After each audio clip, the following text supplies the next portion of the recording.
I didn't even think how big feedback would be about my video I posted just recently, how my Honda Accord 8th generation trunk hatch opens up slowly, smoothly. Yeah, a little bit background. The trunk lid didn't really hold. I mean, it stays up if it's fully up, but if it's slightly already pushed down, then it just slams down. Considering that both torsion springs were in place. They were weak, and when I opened them, or when I opened the trunk, it doesn't even pop up. That's how bad it was. Here's the stick we kind of used to prevent, because it's already hit my darling on the head and she was really afraid. That's the stick we used for a while until I was thinking how to make that work the best. So, and yeah, struts was a solution, and it was difficult in terms of finding correct size of struts. First I bought 15-inch strut and I kind of tried to measure what size would fit inside trunk. Very difficult when everything is assembled. I mean, trunk lid on the car, these arms, curved arms, are really difficult to predict where it would be. So I still got this, I installed this one, and it actually was too long. This one measuring from center of the hole to center of the hole, and this one, for example, is model 390, but for some reason that's much longer. It's 440 millimeters. I don't know why it's so, because the one I installed is 325 millimeters and exactly 325 model on the sticker. So, but that one is too long and I just not gonna use it. That's the hole where I try to install it, and it's useless now. So there is another mounting point for shorter strut. I've got 13-inch and another 30-inch. The one which does fit and installed is 325 millimeters as a 13-inch advertised, but there is another one 341 millimeters, also 13-inch size. But as a result, 325 fits much better. They always come with this set of mounting brackets, like the triangle, and to the left, this is what I used.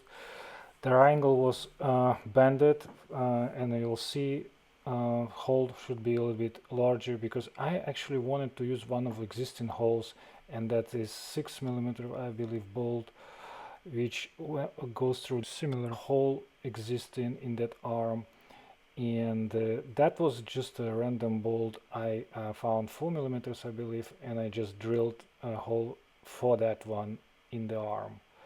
And the third one is where is bend happens. There is third hole in the bracket. It's just self-tapping screw. Notice that on another side that 4 millimeter bolt is really flash, because otherwise it would just bump into actual strut. And what I like, that strut is pretty straight to the back, and the back mounting point I'm gonna show now that it's one of those I showed earlier. Yeah, this one, and this one I bended by the line where these two holes are, and I bended it so that it fits into that place, and that place is interesting one, because the lower hole actually do not drill into that one. I started actually, but it was really thick metal there, and I just realized too soon that I'm actually drilling into strut housing. I mean the car's rear strut housing, and that hole might be end up outside in wheel arch. So I stopped, so it's not through hole. And here to the right is a little bump on that metal, and it's very convenient that I just need to put that bracket all the way to the top and all the way to the right to that bump, and it just sits perfect here, and strut is really straight. 4 holes total, and I added 2, and that's self-tapping screws. Strut is pretty straight, and that's what is really cool about this position. Just don't drill the lower hole and you'll be good. So on another side, here is a little challenge with the cable and wires, because they were on the left on the arm, but now on the left we have that strut, and wires had to be rerouted into another side of the arm. Yeah, notice that I have only one torsion spring here, because 2 would be too strong and trunk lead goes up very fast, not that smooth as on the beginning of that video. Without string, it falls. I mean, not just very strong falling, but it just stays up like this a little bit and cannot just struts cannot pull it up fully. With help of the hand, yeah, it's possible, and it actually stays up pretty good. But if it's slightly tipped, then it just goes down. So these struts, they are 50 pounds each. How to trust these numbers, or 225 newtons, that's their force. So I added one torsion spring back, and it really helps to lift the trunk lead slowly, as you saw in the video in the beginning.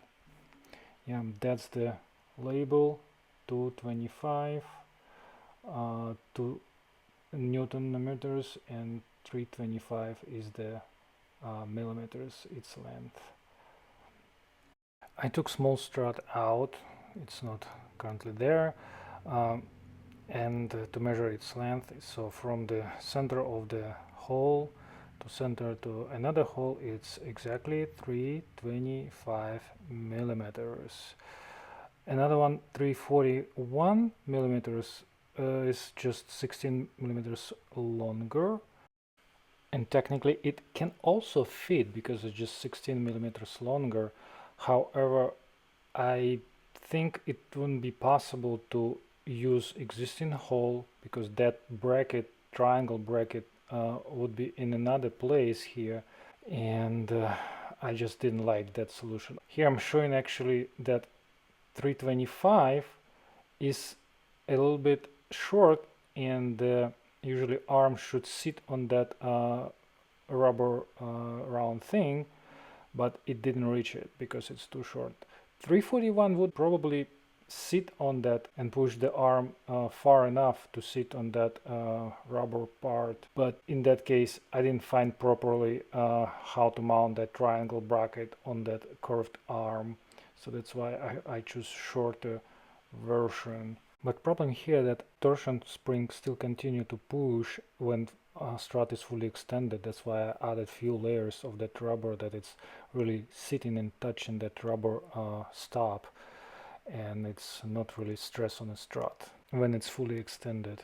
Here's camera showing what's happening when it is closing. You see the gap, it's not really fully compressed, and there is, I believe, a little bit less than 16 millimeters. That's why 341 version really couldn't fit into current setup. Yeah, by the way, here is a very handy tool to deal with torsion springs. Previously I didn't have it, but I had to remove springs several times. Actually, I also removed hatch completely and those curved arms. That's why you may notice that my rear window deck is removed and speakers are exposed, because this is only access to those curved arms to be removed. I had to drill them, so it was outside of the car. And that tool is really easy to use. You can see it's just 2 seconds and spring is off and on back. Actually, read description, there is links for tool and all struts, and I think 341 model may have be a good chance in this project also, because technically you can make this bend on the back bracket a little bit smaller, and it will fit closer to the back wall. And the front triangle bracket you can maybe put in another angle, maybe not using all 3 holes but only 2, and 341 can fit. And actually it's better because it's stronger. It's 275 newtons or 62 pounds force. And yeah, here is the fire extinguisher, really good mounted. I have it just in case.